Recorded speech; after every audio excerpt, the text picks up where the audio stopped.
మేధావులకే మేధావైన అపర మేధావి మీరు కేశవరావు అంకుల్ని పెట్టుకున్నారు.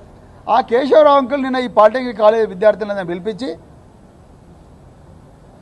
భయపెట్టిస్తాడా? ఒక తాతగా ఉండాల్సిన కేశవరావు గారు ఈ చిన్నారి బిడ్డలను మనవల్ లాంటి వాళ్ళని వాళ్ళందరినీ భయపెట్టించి ఇగో నడవదు, మీరందరూ కూడా పోవాలి, మా దగ్గర డబ్బు లేవు, అందుకొరకు మేము తెలంగాణ స్కిల్ యూనివర్సిటీ పెడుతున్నాం, అందులోనే మీరు పోయి చదవాలని భయపెట్టిస్తున్నారు ఫ్యాకల్టీ మెంబర్లను, విద్యార్థులను. ఇదేనా మీరు చేయాల్సింది కేశవరావు గారు?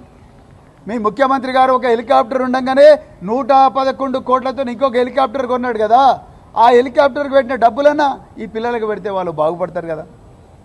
మీరు ఒక్కొక్క పబ్లిక్ మీటింగ్ కేసీఆర్ గారిని, కేటీఆర్ గారిని, హరీష్ రావు గారిని తిట్టడం కోసం, బీఆర్ఎస్ పార్టీని తిట్టడం కోసం, బూతులు మాట్లాడడం కోసం, ఇక్కడ పిల్లలు ఉన్నారు కాబట్టి అవన్నీ నేను మాట్లాడలేను, ఆ బూతులు మాట్లాడడం కోసం ఒక్కొక్క మీటింగ్కు 10 కోట్ల నుంచి 15 కోట్లు పెట్టి గత 6 నెలలుగా మీరు మీటింగులు పెట్టి తిడుతున్నారు కదా.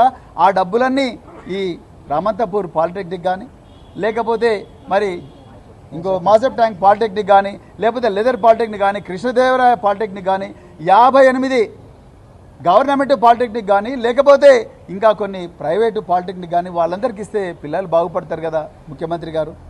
మీరు ఇప్పుడు మంచిగా హాయిగా లండన్లో ఉన్నారు, దాని తర్వాత అమెరికా పోతారు, ఈ పిల్లలేమో రోడ్ల మీద కన్నీరు మున్నీరుగా వెలిపిస్తున్నారు. అసలు మిన్నసోటాలో జార్జ్ ఫ్లాయిడ్ను ఎట్లయితే గొంతు బిస్కి ఒక పోలీస్ ఆఫీసర్ చంపేసిండో ఆ విధంగా జాటోత్ రాజేష్ అనే పాలిటెక్నిక్ విద్యార్థిని చంపే ప్రయత్నం మీ ఆధీనంలో పనిచేస్తున్న పోలీసులు చేసిండ్రు. వాళ్ళ మీద తప్పనిసరిగా మీరు చర్యలు తీసుకోవాలి.